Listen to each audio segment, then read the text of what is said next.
We just hit an important milestone, 5,000 subscribers. Quick update here on what I've been feeling with this specific handlebar. The bend was too low and too far back. I mean, look how nimble this thing is. You just pull on this thing, boom, boom, boom.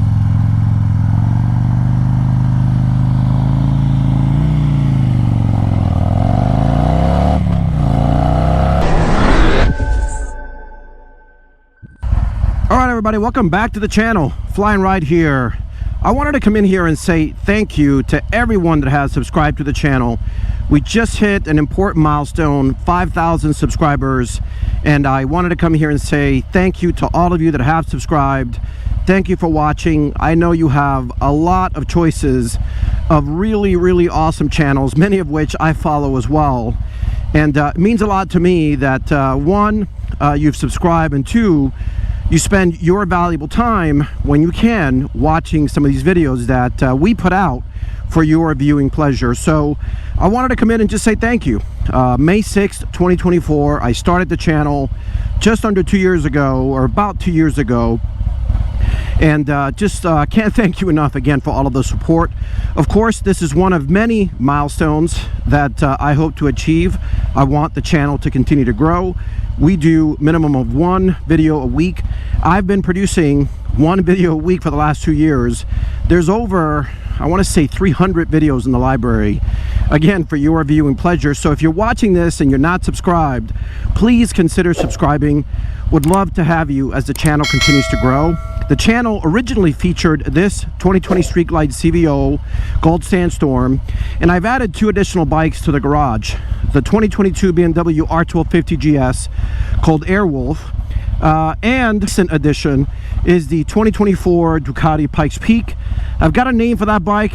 I haven't announced it yet. You're going to want to stay tuned for that.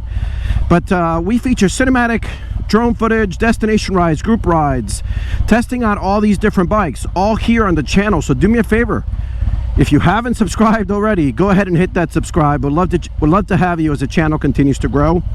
I'm going to take the bike for a quick spin here. I recently did a T-bar upgrade on the bike, and I've been putting it to the test, and I wanted to give you a quick update here on what I've been feeling with this specific handlebar. Really independent than this amazing setup that Get Lower did on the bike.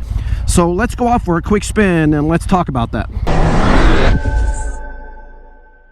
Got my Indie Ridge gloves.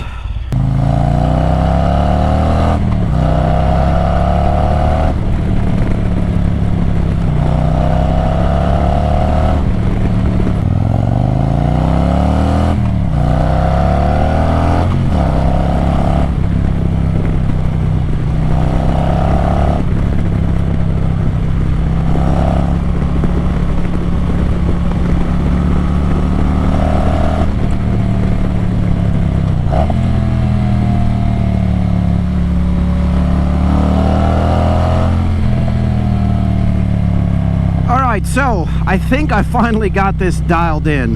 Now let me explain what I mean. When I had the work get done at Get Lowered, I actually had a different bar that I installed with it.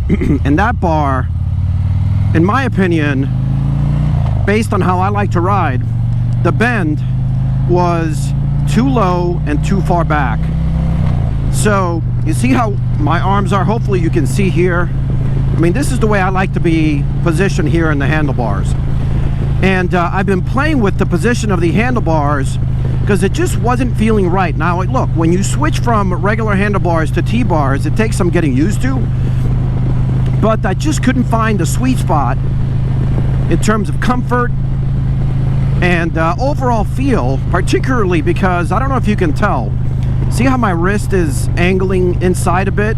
Is because this bar, which is the Thrashin aggressive bar, really comes out towards the fairing, and it's just the position here was not feeling comfortable based on the angle that I had this handlebar set up.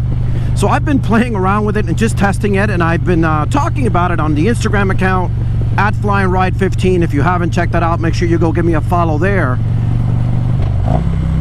And I wanted to, one, obviously thank all of my subscribers for hitting that milestone today, but also give you an update on the handlebar. Many of you are asking about the setup, and look, I absolutely love the way this feels. The handling on the bike is dramatically improved, much more responsive, more nimble. You can tell there in the turns, but I wasn't convinced yet on the overall sort of comfort and fatigue in longer distances. And I'm not ready to give you that complete overview yet, but I wanted to give you a quick update here that my advice is, if you want to consider T-bars, I think this setup for a street glide by far is the best. I can see that infotainment, I can see everything there from the position that I'm in. I'm not sure if the camera is actually, you know, doing it justice. I even have the phone here and I can still see that display there.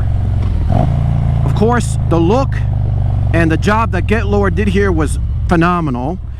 And overall, I am really, really happy with the setup. The only thing was this sort of positioning of the wrist. All right, let's...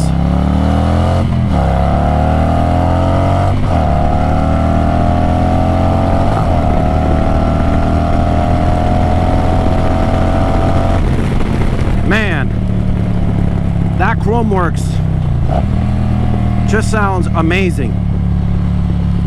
So I think I finally adjusted the position of this bar just right to get me the feel that I wanted on these bars, where I'm not feeling so much pressure with this angle of my wrist and my hand in the position that I was in before. It was almost like that position was just too aggressive.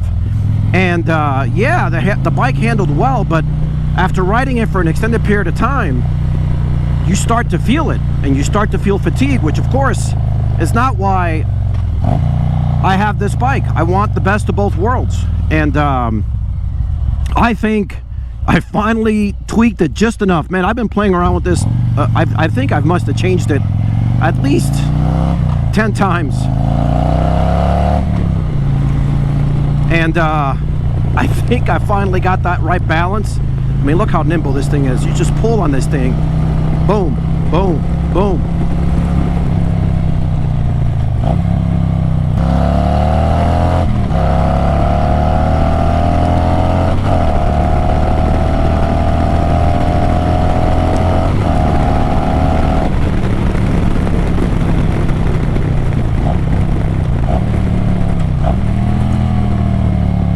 Man, that sounds good.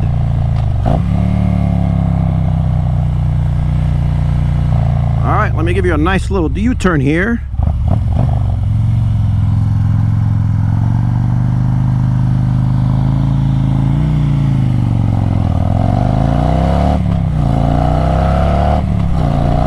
Let me tell you, you can't tell there, but that U-turn is on a little bit of a slope.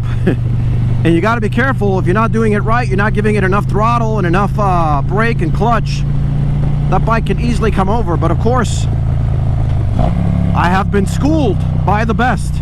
Be the boss of your motorcycle. Although I've never taken any of his classes, I've watched plenty of his videos and practiced a lot that technique you just saw back there. All right, so look, quick short video. One, to say thank you, and two, to give you a quick update on the handlebars. I think I finally found that sweet spot. My advice, if you're considering this setup, again, this is a Kraus 8-inch riser with a 1-inch pullback with a T-Rex plate, which is what you need for the street glide, with a thrashing aggressive handlebar. That's what they're called.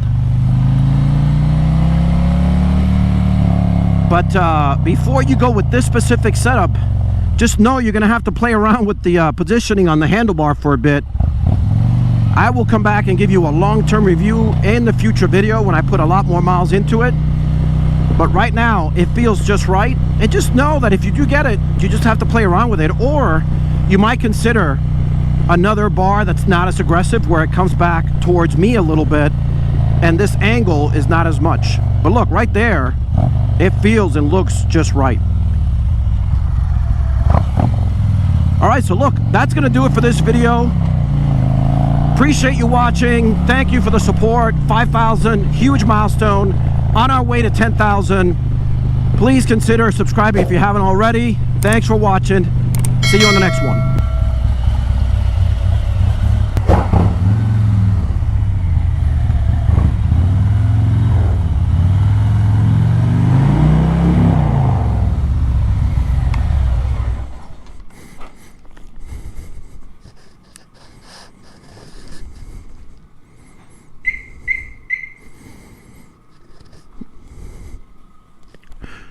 Thanks for watching.